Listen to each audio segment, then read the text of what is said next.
पहलगाम कश्मीर की वो धरती जिसे लोग जन्नत कहते हैं, ऊंचे पहाड़, बहती हवा और बैसरण का वो मेडो जहां सैकड़ों लोग सिर्फ सुकून ढूंढने आते हैं। लेकिन 22 अप्रैल 2025 को इस जन्नत में वो हुआ जो किसी ने सोचा भी नहीं था।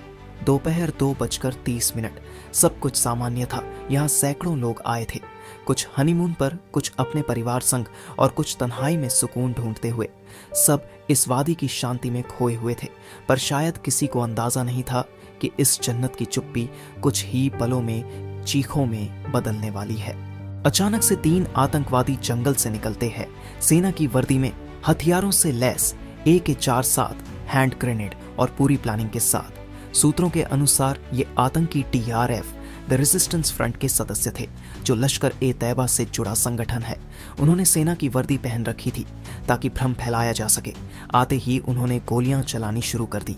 प्रत्यक्षदर्शियों के अनुसार आतंकियों ने कुछ लोगों से उनकी धार्मिक पहचान पूछी और फिर निशाना बनाया। बिना चेतावनी, बिना दया के, वो दरिंदगी जिसे शब्दों में बयान करना मुश्किल है। लोग जान बचाकर भागे। कोई बच्चा मां की गोद में था, कोई पति पत्नी का हाथ खींच रहा था, लेकिन सब नहीं बच पाए। 26 मासूम जिंदगियां हमेशा के लिए खामोश हो गईं। इस दिल दहला देने वाले हमले में 26 मासूम लोगों की जिंदगियां छिन गईं। इन शहीदों में थे भारतीय नौसेना के जांबाज अफसर लेफ्टिनेंट विनय नरवाल, एक ऐसा नौजवान जिसकी शादी को अभी सिर्फ कुछ ही हफ्ते ही हुए थे। उनकी नई नवेली जिंदगी, सपनों से भरा घर, सब कुछ एक पल में उजड़ गया। एक इंटेलिजेंस ब्यूरो के अफसर भी मौके पर शहीद हो गए। इसके अलावा 2 विदेशी नागरिक, एक UAE और एक नेपाल से थे। 20 से ज्यादा लोग गंभीर रूप से घायल हुए। एक महिला ने कहा, हम सेल्फी ले रहे थे, तभी पीछे से फायरिंग शुरू हुई। सब गिरने लगे। मैं अपने बेटे को लेकर भागी, लेकिन मेरी आंखों के सामने मेरे पति को मार दिया उस दरिंदा ने। हमले के बाद प्रधानमंत्री नरेंद्र मोदी सऊदी अरब से सीधे दिल्ली लौटे। उन्होंने कहा, जो इस हमले के पीछे हैं, उन्हें इंसानियत और कानून दोनों से सजा मिलेगी। गृहमंत्री अमित शाह श्रीनगर पहुंचे। राष्ट्रीय सुरक्षा सलाहकार अजित डोभाल ने सीधे ऑपरेशन की कमान संभाली। सेना, CRPF और जम्मू कश्मीर पुलिस ने संयुक्त सर्च ऑपरेशन शुरू किया। अमेरिका, फ्रांस, जापान, UAE, रूस, सभी देशों ने इस हमले की निंदा की। संयुक्त राष्ट्र महासचिव ने कहा, पर्यटकों पर हमला सिर्फ एक देश पर नहीं, पूरी इंसानियत पर हमला है।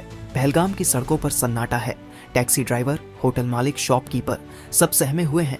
कई यात्रियों ने अमरनाथ यात्रा की बुकिंग रद्द कर दी है।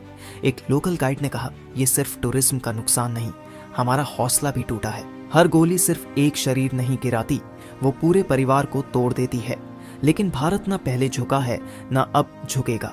हम अपने पर्यटकों की रक्षा करेंगे, अपने लोगों का साथ देंगे और आतंकवाद को उसकी जड़ों से खत्म करेंगे। ये जन्नत फिर मुस्कुराएगी, क्योंकि आतंक की कोई जमीन नहीं होती।